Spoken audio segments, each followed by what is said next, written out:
सुन रहे हैं रहस्यमयी कहानी शैतानी रस्में। चंडालिका घायल अवस्था में गिरते पड़ते मालिक के पास पहुंची। वो बुरी तरह घायल थी। उसके हाथ और पैर छिल चुके थे। उसकी शक्तियां भी काफी कम हो चुकी थी। वो जैसे ही मालिक के कमरे में पहुंची तो मालिक की भयंकर आवाज वहां गूंजी। क्या हुआ? चंडालिका हांफती हुई बोली, वो लड़की निकी। मालिक की कड़क आवाज वहां फिर से गूंजी। साफ साफ बताओ कि क्या हुआ? चंडालिका इतनी थक चुकी थी कि वो जमीन पर गिर पड़ी। वो हांफती हुई बोली, भाई, आपने सच कहा था कि कुछ तो है जो हमारी नजरों से छुपा हुआ है। आज मुझे ज्ञात हो गया भाई, आज मुझे ज्ञात हो गया। मालिक की आवाज गूंजी। क्या पता चला तुम्हें? चंडालिका बोली, निकी कोई आम लड़की नहीं है। वो जैसे जैसे रस्में निभा रही है, हमारी शक्तियां बढ़ने की बजाय घटती जा रही हैं। देखिए मुझे, आज उसके एक साधारण से वार ने मुझे कितना कमजोर बना दिया। कुछ तो अजीब है उसके अंदर। मैं आपकी कोई मदद नहीं कर सकती भाई। मेरे अंदर अब इतनी शक्ति बची ही नहीं है कि आपकी मदद कर सकूं। मालिक की आवाज गूंजी। नहीं, तुम्हें हमारी मदद करनी ही होगी। अगर तुम नहीं करोगी तो कौन करेगा हमारी मदद? मुझे शीघ्र ही सारी शक्तियां अर्जित करनी है। चंडालिका बोली, भाई, मुझे थोड़ा समय चाहिए ताकि मैं अपनी शक्तियां दोबारा से अर्जित कर सकूं। उसके बाद ही आपकी मदद कर पाऊंगी। मालिक की आवाज गूंजी। तुम्हें पता है कि मेरी शक्तियां सीमित हैं। अगर तुम ना रही और गांव वालों को हमारी असलियत पता चली तो हमारा डर का साम्राज्य खत्म हो जाएगा। जिस डर के साम्राज्य के कारण मैं अब तक शक्तियां प्राप्त कर पा रहा हूँ, अगर वो खत्म हुई तो हमारा अस्तित्व ही खत्म हो जाएगा। नहीं भाई, मैं ऐसा नहीं होने दूंगी। हमारा ये डर का साम्राज्य हमेशा बना रहेगा और मैंने इसका भी उपाय सोच लिया है। कैसा उपाय? अब उसके आने का समय हो गया भाई, जिसके आते ही ये पूरा गांव दहल उठेगा। अगली रस्म उसे पुकारने की ही होगी। आज तक वो नहीं आई, लेकिन इस बार वो अवश्य आएगी। उसे आना ही होगा और आपको उसे बुलाना ही होगा। मालिक की भयंकर हंसी उस कमरे में गूंज उठी। सही कहा तुमने। अब वही है जो मेरी तुम्हारी अनुपस्थिति में मदद कर सकती है। वो आएगी, जरूर आएगी, और मैं अभी उसे संदेश भेजता हूँ। इतना कहकर मालिक कुछ मंत्र पढ़ने लगा। काकाभिषुंडे नमः, काकाभिषुंडे नमः। अचानक मालिक की हथेली के ऊपरी हिस्से पर एक काले कौवे की आकृति चमकने लगी।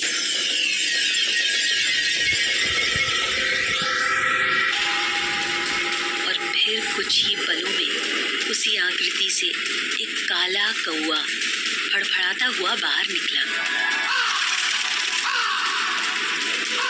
और मालिक के सिर के पास उड़ने लगा। मालिक ने उसे आदेश देते हुए कहा, जाओ काकभिषुंडी, और उसे जाकर मेरा संदेश दे दो। वो कौवा मालिक का संदेश लेकर तुरंत ही वहां से दक्षिण दिशा की तरफ उड़ चला।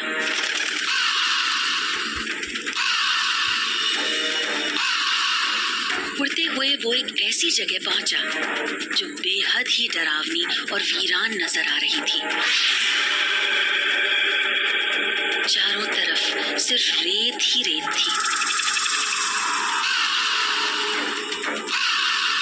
रेत के टीलों के ऊपर से कौवा भी उड़ता जा रहा था। वहाँ भीषण गर्मी थी। कहीं आदमी का कोई नामो निशान नहीं दिख रहा था, ना ही कोई पेड़ पौधा और ना ही जलाशय।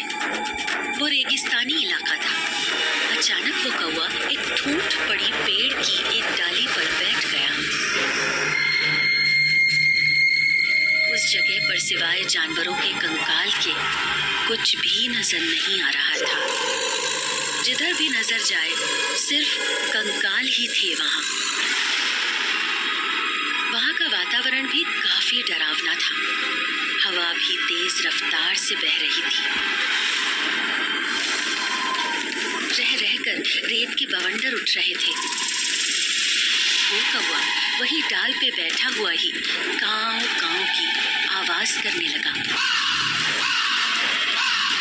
जैसे कि वो किसी को अपना संदेश दे रहा हो। लेकिन उस पूरे इलाके में दूर दूर तक कोई भी जीव नहीं दिखाई दे रहा था। कुछ देर आवाज करने के बाद वो कौवा वहां से वापस उड़ चला।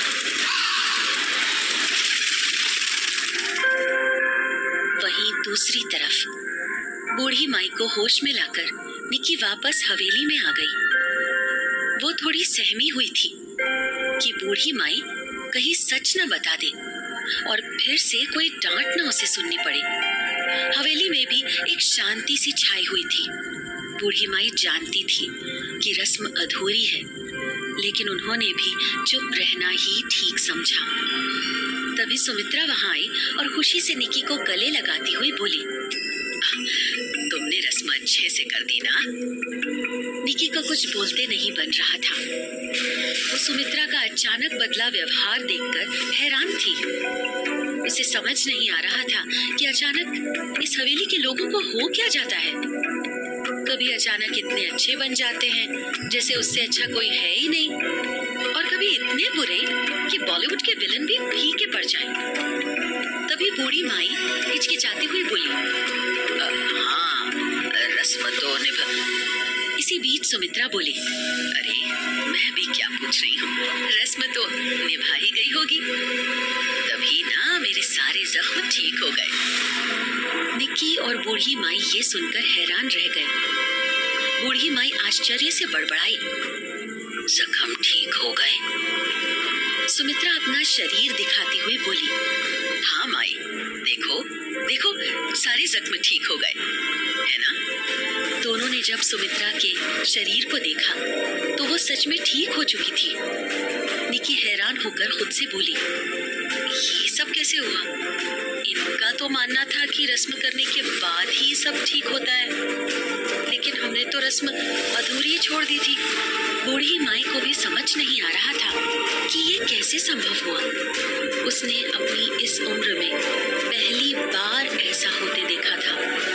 वो उस रस्म को लेकर चुप रही, लेकिन अगली रस्म तो करनी ही थी।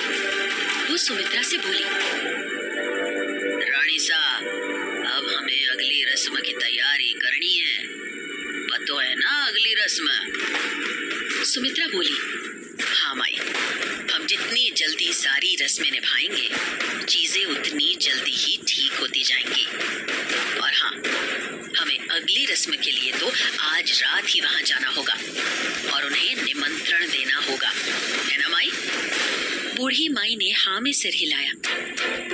निकी दुविधा में थी कि अगली रस्म क्या होने वाली होगी, लेकिन उसने कुछ पूछना ठीक नहीं समझा। सुमित्रा वहां से खाने के लिए डाइनिंग टेबल के पास चली गई और निकी किचन की तरफ जाने लगी। इसी बीच सौदामिनी भी प्रतीक के साथ गांव घूमकर वापस आ चुकी थी।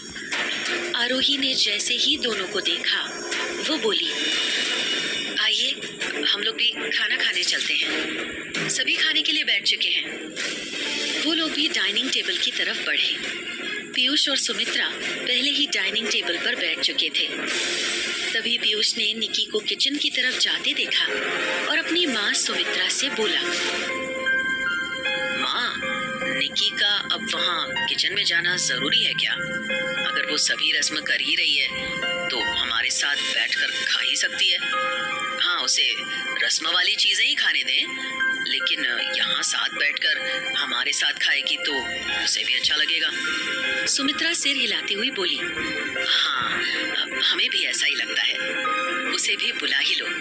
पीयूष ने निकी को भी आवाज लगाकर वहां आने को कहा। निकी बोली, मैं रस्म का भोजन लेकर आती हूँ। बाकी सभी लोग एक साथ बैठकर खाना खाने लगे थे। तभी निकी वहां आई और पीयूष के बगल में आकर बैठने ही वाली थी कि सौदामिनी भी प्रतीक के साथ वहां आ पहुंची। उसने जैसे ही निकी को वहां जाते देखा, तुरंत ही तेजी से गई और निकी के वहां बैठने से पहले ही बैठ गई। निकी ने जब उसे ऐसा करते देखा तो गुस्से से आग बबूला हो गई। सौदामिनी ने निकी की तरफ देखकर ताना मारने वाले अंदाज में कहा, हाँ, तुम यहाँ बैठने वाली थी क्या? Oh sorry.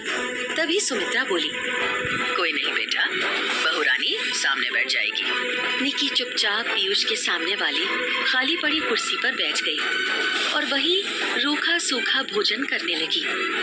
सौदामिनी ने जब निकी को साथ में भोजन करते देखा तो वो और भी इचला रही थी।